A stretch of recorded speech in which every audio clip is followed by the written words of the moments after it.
2002 के गुजरात दंगों का वो मामला जो बहुत ज़्यादा चर्चा में रहा और वो है बिल्किस बानो के गैंगरेप का मामला। 2002 में ये जो दंगों के दौरान जो गैंगरेप हुआ, इसमें 11 लोग जिन्हें दोषी पाया गया, जिनको सज़ा मिली। ये सज़ा भी मिली तो इस दौरान बहुत सारे वाक़यात हुए और ये वाक़ये इसमें जो बड़े चर्चित भी रहे कि इसमें नेशनल ह्यूमन राइट ऑर्गेनाइजेशन ने इसमें अपनी रिपोर्ट भी बनाई, सीबीआई ने इसकी अपनी स्वतंत्र जांच की और इसके बाद इन लोगों को जो दोषी पाया गया, ये भी कहा गया कि भाई इसे पूरे मामले को मुंबई शिफ्ट कर दिया जाए।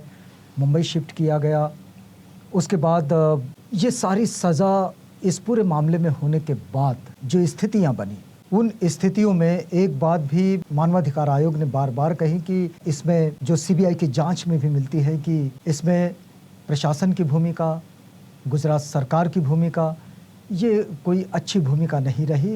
इसमें दंगाइयों को बचाने का प्रयास भी हुआ और ये सब रिपोर्ट में है जांच की। लेकिन अब हाल ही में 15 अगस्त को इन दोषियों को, 11 दोषियों को जो सजा काट रहे थे, इन्हें रिहा कर दिया गया जेल से। अब जेल से जब रिहा किया गया तो ये एक रेमिशन पॉलिसी होती है, उसका ये हिस्सा है जिसमें एक दोषी जो है वो सुप्रीम कोर्ट गया था और सुप्रीम कोर्ट से फिर ये गुजरात सरकार के लिए आदेश आया कि वे अपने स्तर पर इस पूरे मामले को देखें, इसको तय करें कि इसमें क्या किया जा सकता है। और सुप्रीम कोर्ट ने राज्य को ये कहा कि भाई इस मामले में आप फैसला लें। इसमें जो गोधरा के डीएम हैं, उनकी अध्यक्षता में एक समिति बनी। इस समिति का हिस्सा विधायक भी थे और उन्होंने सब ने मिलकर सर्वसम्मति से ये निर्णय लिया कि इन 11 दोषियों को रिहा कर दिया जाए। अब देखिएगा, इसमें बड़ी महत्वपूर्ण बात यह है कि रिहा होने के बाद ये जो बिल्किस बानो के गैंगरेप केस में जो आरोपी है, सजा काट रहे हैं, जो बाहर आए, उन्हें फूल मालाओं के साथ उनका स्वागत किया गया और ये स्वागत जो है, इसका समर्थन करते हैं वे सीके राहुल जी जो कि विधायक हैं। और इस डीएम के द्वारा ये जो समिति बनी थी, सर्वसम्मति से जिसने ये तय किया कि इन 11 आरोपियों को, 11 दोषियों को जेल से रिहा कर दिया जाए, इसके वो सदस्य भी थे। इन्होंने भी इस समर्थन का स्वागत किया। इन्होंने इन्हें जेल से निकालने के लिए भी और जेल से रिहा करने के लिए भी अपनी सम्मति दी। लेकिन इसके बाद उन्होंने जो कहा वो बड़ा महत्वपूर्ण है।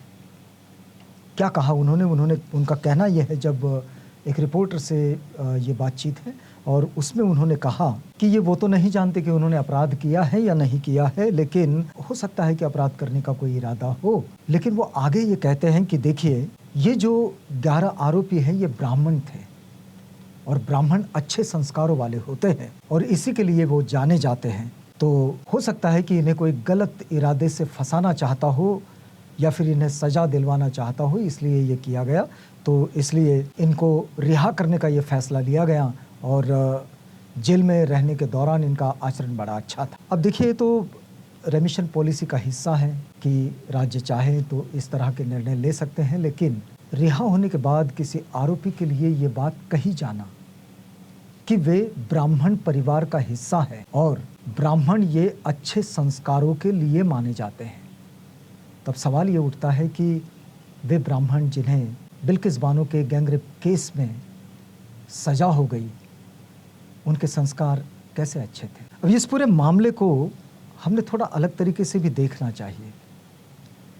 जिस तरह का माहौल इस समय देश में चल रहा है, उस माहौल में एक बात तो समझी जा सकती है कि मनुस्मृति इस बात की इजाज़त देती है और वो इजाज़त ये देती है कि भाई ब्राह्मण यदि इस तरह का कोई काम करें, किसी बलात्कार में अगर वो शामिल होता है तो उसका सिर्फ सिर मुंडन करवाया जाए। अगर क्षत्रिय ऐसा करें तो उसको कुछ दंड दिया जाए। अगर वैश्य ऐसा करें तो उसकी संपत्ति को जब्त किया जाए। लेकिन शूद्र ऐसा करें तो उसका कत्ल करवा दिया जाए, उसको मार दिया जाए, उसकी हत्या कर दी जाए।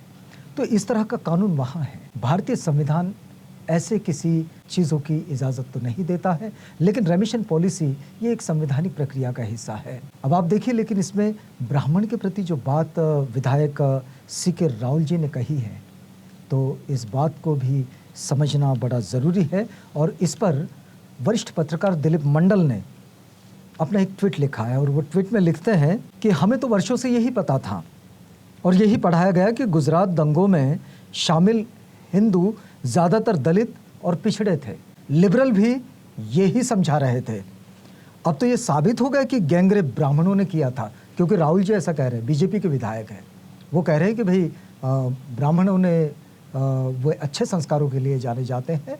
तो उस पर ट्वीट आया है वरिष्ठ पत्रकार दिलीप मंडल का। कांग्रेस नेता राहुल गांधी वो लिखते हैं कि भाजपा एमएलए को बचाने का काम, कठुआ बलात्कारियों के समर्थन में रैली, हाथरस बलात्कारियों के पक्ष में सरकार, गुजरात बलात्कारियों की रिहाई और सम्मान, अपराधियों का समर्थन महिलाओं के प्रति भाजपा की ओछी मानसिकता को दर्शाता है। राहुल जी लिखते हैं कि ऐसी राजनीति पर शर्मिंदगी नहीं होती प्रधानमंत्री जी। देखिए, बड़ा महत्वपूर्ण मामला है कि गोधरा कांड के बाद गुजरात में साल 2002 में जो दंगे हुए, उसके दौरान लिमखेड़ा तहसील में बिल्किस बानो के साथ सामूहिक दुष्कर्म की वारदात हुई थी और इस दौरान उनके परिवार के 7 सदस्यों की हत्या भी कर दी गई थी। सुप्रीम कोर्ट के आदेश पर सीबीआई ने मामले की जांच की थी और 2004 में 11 आरोपियों को गिरफ्तार कर मुंबई ले जाया गया था।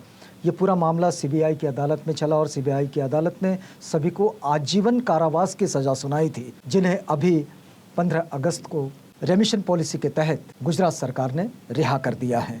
अब इस मामले में ब्राह्मण कितने जिम्मेदार है, ये तो स्वयं बीजेपी के विधायक ही बता रहे हैं और उन्होंने स्पष्ट कर दिया है।